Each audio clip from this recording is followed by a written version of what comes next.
Welcome friends, this is Avinash from Think Electronic Circuits, and today I am here to guide you how to set up a lab at home. By lab I mean electronics lab, where you can design and troubleshoot your electronic circuits.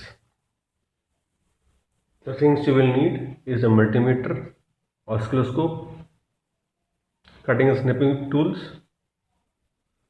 and glue gun, LCDs, soldering stuff like soldering iron, zero PCB, desoldering pump, controller boards like Arduino, Raspberry Pi, and STM32 boards like nucleo boards, breadboards, LEDs, relays, neopixels, etc. So let's start with what we have in our lab. In lab, I use this J launch pad. It will cost you around 1500 to 1700 if you order from TI site, and the online vendors can charge you differently if you go to Amazon, Flipkart, etc. So in this pouch we get one controller board and one cable. This is the tail launch pad.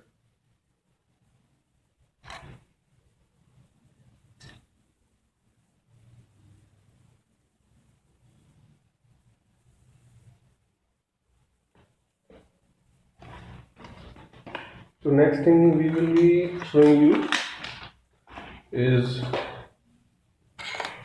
one Arduino board. This is Arduino Mega board. It has 2560 Atmega 2560 microcontroller on it.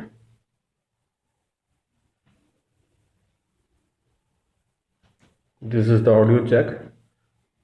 You can insert a supply of 5 volt to 12 volt in this jack. This is the Atmega 2560 microcontroller. This is the crystal you are seeing.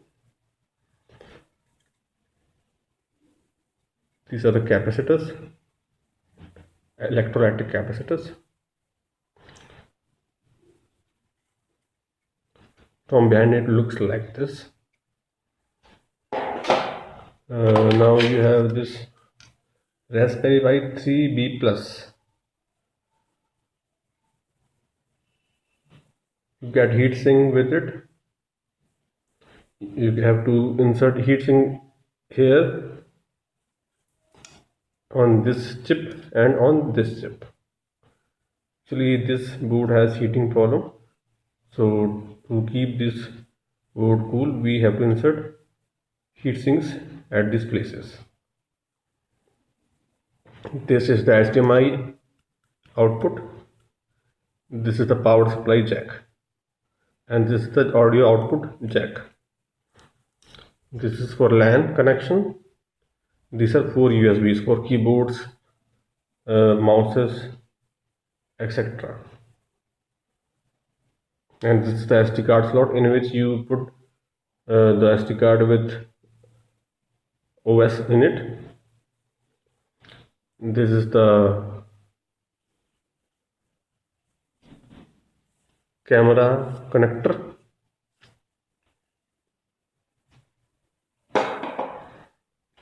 This is the STM nucleo board. This is actually STM32L4 series board. I got it from Amazon for a costly price. Now it is available for a very cheap price.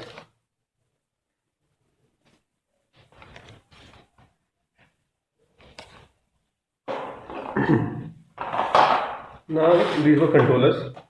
Now I will tell you what we need to set up a circuit without soldering. So you need breadboards. These are the breadboards. Breadboards are short in 5 locations. In these locations which are located at this side, these extreme sides of the breadboard. These 5 locations 1, 2, 3, 4, 5 are correspondingly short. 5 from here and 5 from this side. 1, 2, 3, 4, 5. And this connection between this and this is not there. So if you want connection between this part and this part, you have to put a wire from this place to this place. And talking about this stuff, these are vertically short. Suppose this first line goes here, you put a wire here and another here, and those two wires are short.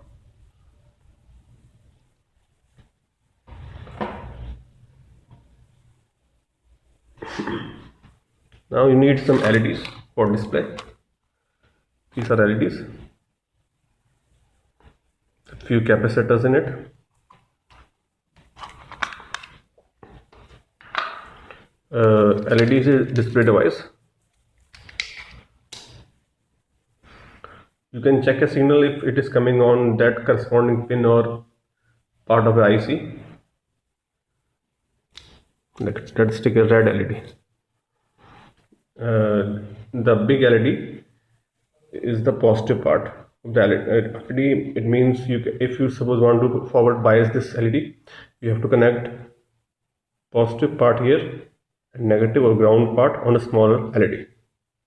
This is the N part, this is the P part.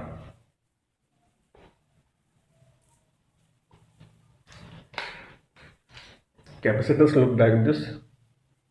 This is electrolyte capacitor with rating 10 microfarads, 100 microfarads, 25 volt. 25 volt means the maximum voltage it can sustain is 25 volt.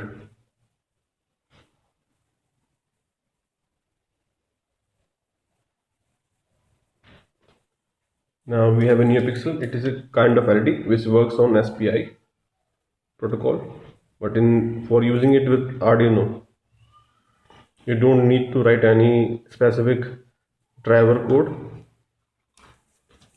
These are the connectors. One is ground, one is 5 volt, other is signal from Arduino board.